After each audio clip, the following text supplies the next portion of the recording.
হচ্ছে আমার প্রথম ক্লাসে আমি সাধারণত এর আগে কখনো ক্লাস নেইনি, এজন্য আমার ভুলভ্রান্তি হলে আগে সকলের কাছে ক্ষমা চেয়ে নিচ্ছি। আশা করি সকলে ক্ষমা সুন্দর ফিরে দেখবেন। বেন্ডিং মোমেন্ট অন আর্চেস এর ভিডিওর ব্যাপারে অনেক রিকোয়েস্ট এসেছিল, তো আমি সময় স্বল্পতার কারণে করতে পারিনি, দুঃখিত জন্য। প্রথমবার হিসেবে যতটুকু বলতে যাচ্ছি সেরকম বেন্ডিং মোমেন্ট অন আর্চেস বোঝার জন্য আমাদের বিমের বেন্ডিং মোমেন্ট ডায়াগ্রামটা প্রথমত বুঝতে পারলেই হবে। এবং আশা রাখি যে যেহেতু 5th সেমিস্টারে আমি আছি, এজন্য আমাদের 3rd সেমিস্টারে বেন্ডিং মোমেন্ট ডায়াগ্রাম আঁকার নলেজ আমাদের মোটামুটি সবারই আছে। এখন আর্চেসের বেন্ডিং মোমেন্টের ক্ষেত্রে এখানে দেখা যাচ্ছে যে আমাদের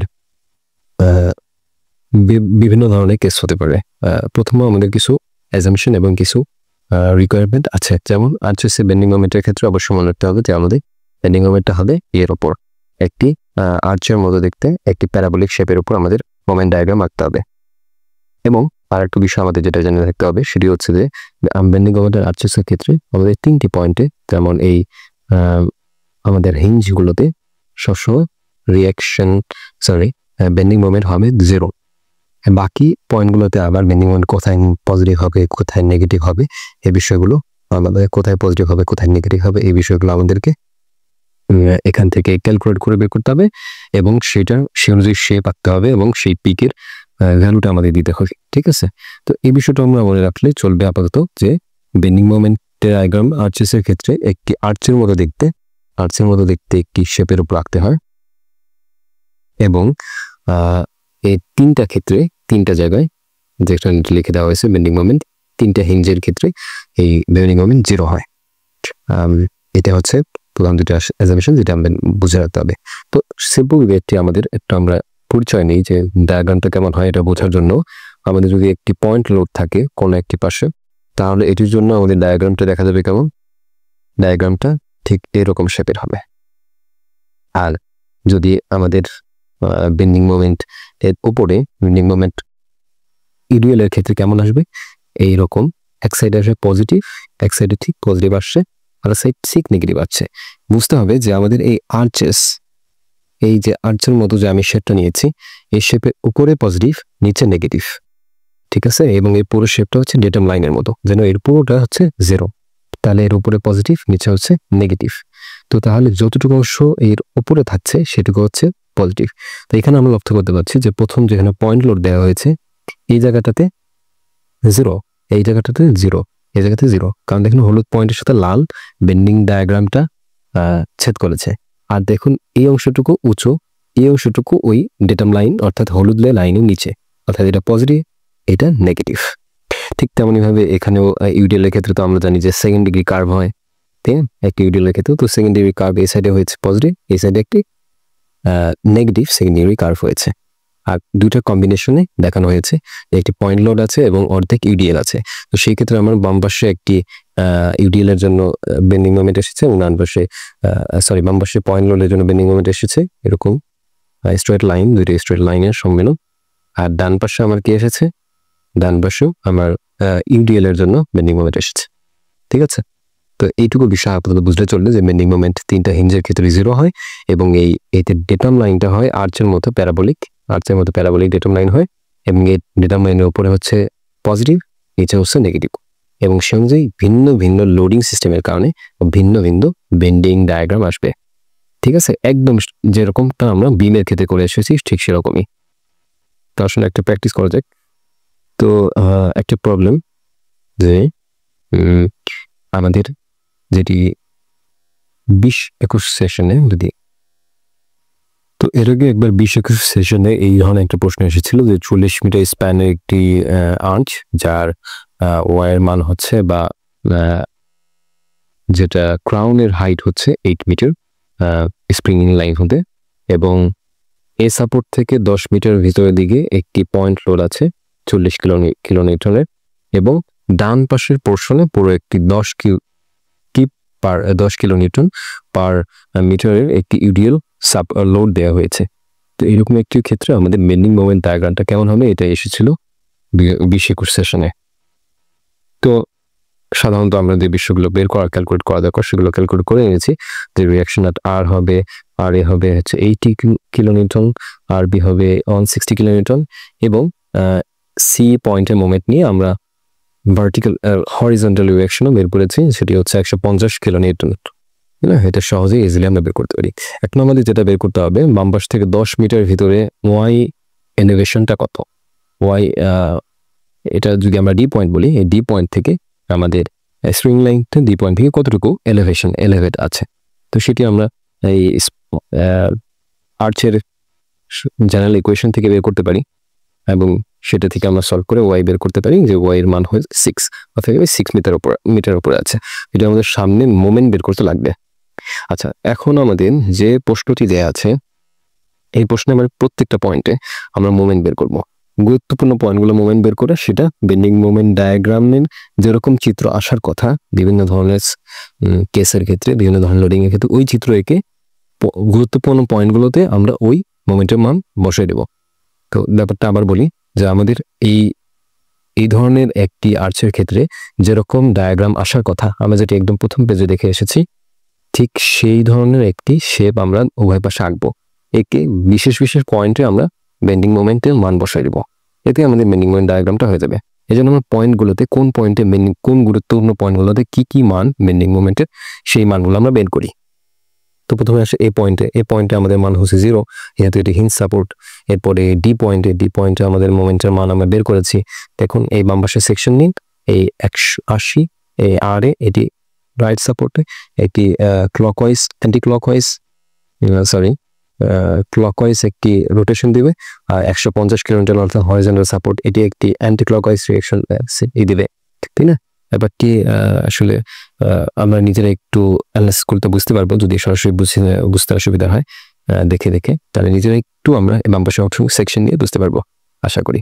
ওকে, তো সেই অনুযায়ী আমরা 80 × 10 পজিটিভ মোমেন্ট মাইনাস নেগেটিভ 150 × 6 দেওয়া হয়েছে, ঠিক না? সেই অনুযায়ী আমরা মোমেন্টটা ডি পয়েন্টে পেয়ে গেলাম, সেটা হচ্ছে -100 কিলোনিউটন মিটার ইন্টু মিটার। ঠিক তেমনি সি পয়েন্টে আমরা মোমেন্ট বের করলাম, সেটা হচ্ছে হিঞ্জ সাপোর্ট হিসেবে, সেখানে 0। বি পয়েন্টে আমাদের মোমেন্ট হিঞ্জ সাপোর্ট হিসেবে, সেখানেও 0। কিন্তু আমার সি থেকে বি এর মধ্যে তো একটি সেকেন্ড ডিগ্রি কার্ভ হবে বেন্ডিং মোমেন্ট ডায়াগ্রামে, তাই না?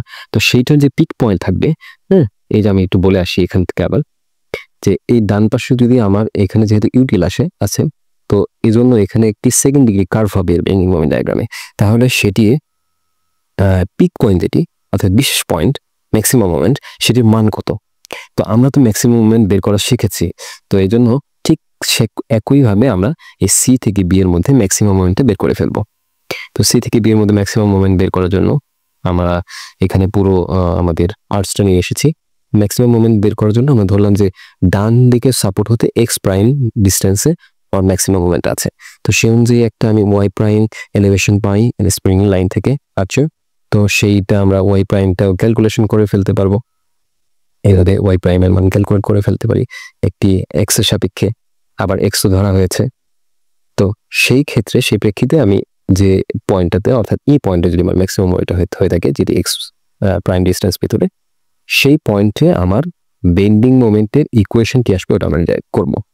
যারা আমরা bending moment, maximum bending moment বের করতে শিখেছি আর্চের, তারা কিন্তু এইরকম ধরনের ক্যালকুলেশনের জন্য বা ইকুয়েশনের সাথে অপরিচিত লই। তো ঠিক তেমনই ভাবে আমরা ইকুয়েশনটা ডিরাইভ করলাম। কিভাবে করতে পারি দেখি। এখানে আমরা ডান পাশের এই সেকশনটি ইতে একটা সেকশন নিলাম, তো সেই সেকশনকে আমরা মোমেন্ট নেব। তো মোমেন্ট নিয়ে সেটির ম্যাক্সিমাম মোমেন্ট হবে তখন যখন সেইখানে শিয়ার ফোর্স 0 হবে।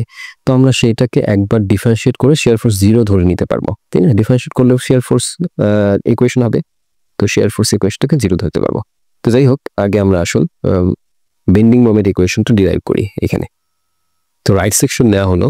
তো রাইট সেকশনে আমাদের কি আছে? লোড 160 কিলোনিউটনের একটি আপওয়ার্ড রিঅ্যাকশন আছে।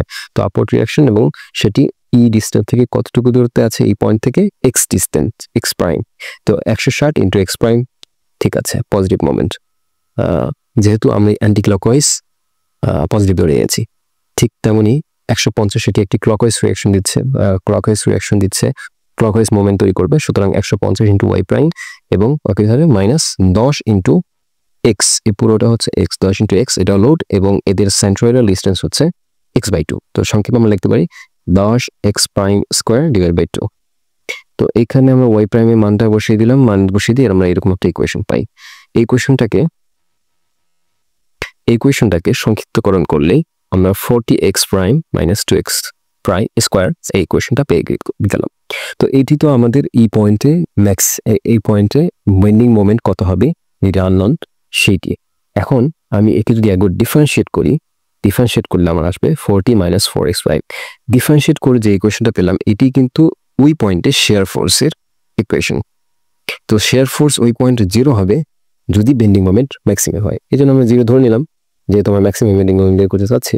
তো 0 ধরে নিয়ে দেখুন আমরা এক্স প্রাইমের মান বের করে ফেলতে পারলাম। এক্স প্রাইমের মান এসেছে 10 মিটার। তো এর মাঝে কি বোঝাচ্ছে, আমার এই আর্চের রাইট সাপোর্ট থেকে 10 মিটার ভিতরে আসলে আমি ম্যাক্সিমাম মোমেন্ট পাবো। তো আবার প্রথমে চলে যাচ্ছি, এই যে আমার যে ডান পাশে এই ইউডিএল এর কারণে যে ধরনের ডায়াগ্রামে যে 2 ডিগ্রি কার্ভটা আসবে এই আর্চের উপরে, সেই কার্ভটার ম্যাক্সিমাম মানে ডান পাশ থেকে 10 মিটার ভিতরে ম্যাক্সিমাম মোমেন্ট থাকবে এবং সেটির মান আমরা ইজিলি এখন বের করতে পারবো, তাই না? তো সেটি আমরা এই মোমেন্টের ইকুয়েশনে বসিয়ে বের করে ফেলতে পারি। আমাদের ইকুয়েশনটা ছিল 40x prime minus 2x square. তো ইজিলি আমরা বের করে ফেললাম। আমাদের আগে সবগুলো এই পর্যন্ত সবগুলো আমাদের ছিল, এখন শুধু এই পয়েন্টটা বের করা বাকি। সেটা আমরা 40x prime minus 2x prime square এই ইকুয়েশনে বসিয়ে বের করে ফেললাম। সেটা হচ্ছে 200 কিলোনিউটন মিটার। তো এখন আমরা বেন্ডিং মোমেন্ট ডায়াগ্রামটা আঁকবো।